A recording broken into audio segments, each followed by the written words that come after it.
श्री शिवाय नमस्तुभ्यम। महाराज, आप सभी लोग जानते हैं कि नवरात्रि में सभी लोग अपने घरों में कन्या पूजन करते हैं, कन्या भोजन करवाते हैं। और हमारी कथा में अक्सर इस प्रश्न के बारे में पूछा जाता है कि कन्या पूजन हमें कब करवानी चाहिए, कितनी कन्याओं को बुलवाना चाहिए, कितने साल की कन्याएं बुलानी चाहिए, उनका क्या खिलाएं और भेंट में क्या देना चाहिए, कन्या पूजन कैसे करना चाहिए, सारी अद्भुत जानकारी आपको इस वीडियो में हम देने वाले हैं। देखिए महाराज, शारदीय नवरात्रि के 9 दिनों में माता रानी को प्रसन्न करने का सबसे सरल तरीका होता है कन्या पूजन। और कन्या पूजन को आपको सही तरीके से करना चाहिए। देखिए महाराज, जब भी आप कन्या को अपने घर पर बुलाएं और वह आपके घर पर आए तो सबसे पहले आप उनके पैरों को किसी पात्र में जरूर अपने हाथों से धुलवाएं। और अगर आप चाहे तो दूध और गंगा जल भी इस जल में मिला सकते हैं। और साथियों, बाद में इस जल को आप अपने पूरे घर में छिड़क सकते हैं और बचे हुए जल को किसी पेड़ में जाकर डाल सकते हैं। महाराज, ये बहुत ही शुभ माना जाता है और हमारे पूरा घर पवित्र हो जाता है। देखिए महाराज, अब प्रश्न ये आता है कि हमें कितनी बड़ी कन्या बुलानी चाहिए। तो महाराज, आपको छोटी से छोटी कन्या बुलवानी चाहिए। जैसे 2 साल की बच्चियों या 5 साल की बच्चियों, और वैसे तो 10 साल तक की कन्याओं को आप कन्या पूजन के लिए बुला सकते हैं, पर अगर 5 साल से काम की कन्या बुलाए तो और ज्यादा अच्छा रहेगा। आप अपने जैसे ही उनके पैर धो दिए, उसके बाद में आप सभी कन्याओं को टीका लगाएं, उनको अक्षत भी लगाएं और लाल चुनरी उड़ाए। तो महाराज, अब आपको उनको भोजन करवाना है। और महाराज, ध्यान रखना है कि भोजन में आपको लहसुन प्याज का प्रयोग नहीं करना है। और इसके अलावा कन्या भोजन में खीर पूरी या हलवा जरूर होना चाहिए। और उन्हें आराम से भोजन करने दें, खुशी से भोजन करने दें। और उनको जिस चीज की जरूरत ही उनको थाली में रख दें। और साथियों, जब कन्या भोजन करने के बाद आप उनके हाथों में कुछ भेंट जरूर दें। वैसे कुछ अनाज दिया जाता है, आप चाहे तो एक पन्नी में गेहूं या चावल, कोई भी एक अनाज को रखकर सभी कन्याओं को जरूर दें।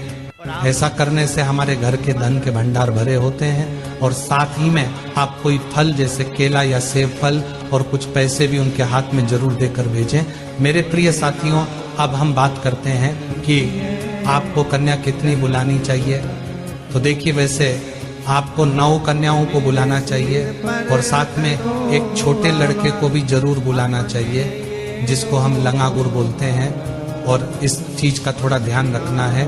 और साथ में जब भी आपके घर से कन्या जा रही हो, आपको उनसे ये जरूर बोलना कि बेटा आते रहना, कल वापस आ जाना। और साथियों, आप ऐसा ध्यान रखना कि जब आपके घर से जाएं तो बहुत खुश होकर जाएं, कोई भी कन्या दुखी होकर ना जाए। और जब कन्याएं आपके घर से जा रही हो तो आप उनके पैर छूकर आशीर्वाद जरूर लें और घर के सभी सदस्यों से भी बोले। और जाते समय आप उनको खेल खिलौने दे सकते हैं, गुड्डा गुड़िया दे सकते हैं जो उनको पसंद हो, जैसे चूड़ी, कंगन, कलर्स, रबर बैंड्स, बहुत प्यारी प्यारी चीज आती हैं जो आप उन्हें गिफ्ट में दे सकते हैं। और कन्या पूजन में सबसे ज्यादा जरूरी होता है उनके पैरों को धुलवाना, उनका तिलक करना, उनको चुनरी उड़वाना, उनके पैरों में माहौर लगाना है, उनके पैरों का आशीर्वाद लेना और जाते समय उनके हाथ में कुछ तोहफा देना। तो साथियों, इन चीजों का विशेष रूप से ध्यान दें। और महाराज, हम तो ऐसी ही आशा करेंगे कि आपकी यह नवरात्रि बहुत ही ज्यादा खास रहे। महाराज, अब आखिरी में यह प्रश्न आता है कि हमें कन्या पूजन कब करना चाहिए। तो देखिए साथियों, विशेष रूप से नवरात्रि के 9 दिनों में से आप किसी भी एक दिन कन्या पूजन करवा सकते हैं, आपको पूरा फल मिलेगा। पर कन्याओं का पूजन करने का नवरात्रि में 2 दिन बहुत बड़े माने जाते हैं, अष्टमी और नवमी तिथि, क्योंकि इसी दिन लोगों के घरों में अष्टमी और नवमी पूजी जाती है। और ज्यादातर लोग अष्टमी के दिन ही कन्या पूजन करवाते हैं। तो आप चाहे तो कन्या पूजन अष्टमी या नवमी के दिन भी करवाएंगे तो भी कोई परेशानी नहीं। बाकी 9 दिनों में से किसी भी एक दिन कन्या पूजन करे, कोई परेशानी नहीं। और कन्या पूजन आप किसी भी दिन सुबह 8 बजे से दोपहर 12 बजे के बीच में हो जानी चाहिए, क्योंकि यही शुभ मुहूर्त होता है। तो महाराज अब हम आशा करते हैं कि आपको आपके सभी प्रश्नों का जवाब कन्या भोजन से जुड़ा हुआ मिल गया होगा। पर अभी भी आपके मन में अगर कोई प्रश्न बचा हुआ है तो आप हमसे कमेंट करके पूछ सकते हैं। और आप हमारी ये वीडियो कहाँ से देख रहे हैं कमेंट में जरूर बताएं, और चैनल को सब्सक्राइब याद से कर दें। श्री शिवाय नमस्तुभ्यं महाराज।